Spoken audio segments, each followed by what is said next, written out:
So in this video, we are going to talk about optimization with functions of two variables, means we are going to find the critical points again and determine if they're relative max, mins, or a saddle point. So to do that, we have to do two things. The first thing we have to do is find the critical points.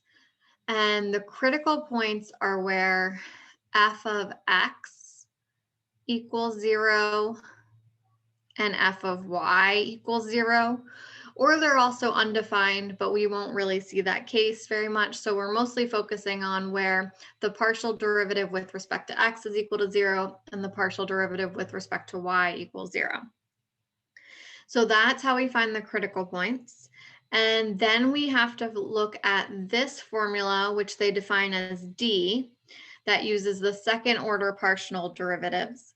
And you will have to know this formula for the exam and the final exam. So to find D, we take f of xx of our critical point times f of yy of our critical point minus f of xy of our critical point squared.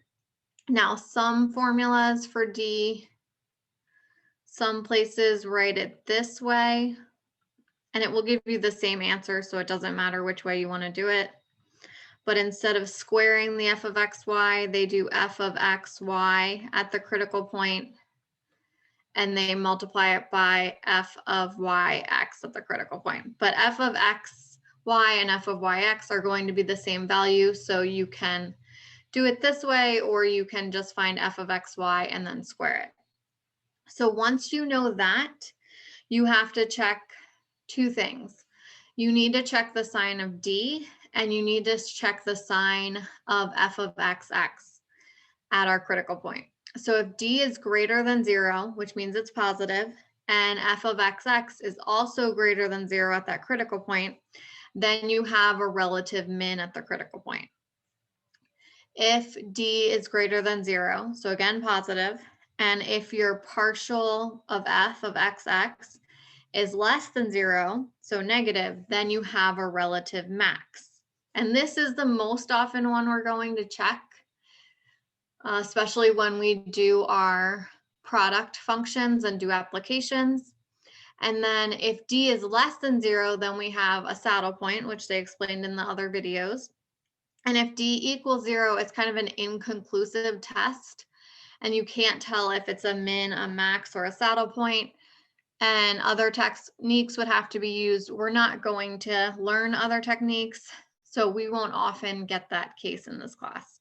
If you did, you would just say inconclusive and start there, or stop there. So we're going to look at a few examples. So this one says, here's my function of f of xy, find and classify all the critical points of f of xy. So the first thing we need to do is find the partial with respect to x and the partial with respect to y and set them equal to 0. So when we do the partial with respect to x, y is considered a constant. So x squared is 2x, y squared is a constant, the derivative of a constant is 0. Negative 10x is negative 10. 2y, again a constant, so it's 0, and 36 is also a constant, so 0. And again, you don't have to put the zeros, I'm just doing that to explain what it is. You can just write the 2x minus 10, that's fine. So this we would set equal to 0, and we get 2x equals 10, and x equals 5. Okay, so that's our x value. And then we set f of y equal to 0. So again, x squared now, x is going to be considered a constant. So x squared is a constant, so the derivative is 0. Y squared is our normal rules, 2y. 10x is a constant, so 0. Negative 2y is negative 2, and 36 again is a constant.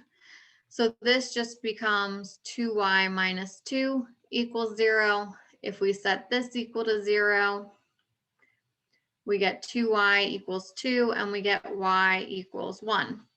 Okay, so my point, we have to put any x and y values that we find together. So we have 5, 1 is my critical point, and we need to classify that as a max, a min, or a saddle point, or if this test is inconclusive. So we find D. Okay, so D is f of xx at this point, f of yy at this point, minus f of xy at this point squared. Okay, so what that means is I have to find the partial of f of xx, I have to find f of yy, and I have to find f of xy, and I have to plug my critical point into all three to figure out D. So f of xx is we're going to take the derivative of this 2x minus 10, again with respect to x. So 2x minus 10 is just 2, because minus 10 is a constant, so it's 0. F of yy is this, f of y, is 2y minus 2. I'm going to take the derivative of this with respect to y. So again, that's just 2. And then I'm going to find f of xy. So again, we'll start with f of x, and we'll take the derivative of this with respect to y. Well, there's no y's in this function. So x, again, is considered a constant. So the derivative of 2x is 0. The derivative of negative 10 is 0. So f of xy is just 0. And again, you can do f of yx. It should give you the same thing, which it would, because we're doing it with respect to x. All of these are constants and you get 0. It doesn't matter really which one you do. Okay, so then D, in this case, because all of those are constants, I don't have to plug in 5, 1, because I have no x and y. If there were x and y's here, then I would have to plug in 5 for x and 1 for y. But in this case, I'm just going to find D. So I have f of xx is 2, f of yy is 2, minus f of yy, which is 0, f of xy, 0 squared, which gives me 4. So D is greater than 0, which means we are either going to have a max or a min. It's one of these cases, 1 or 2. So I have to find the partial with respect to x, and we already did that. We said it's 2. So f of xx is greater than 0 as well. And again, we're going to use this. If they're both greater than 0, then we have a relative min at that point. So we have a relative min at the critical point 5, 1.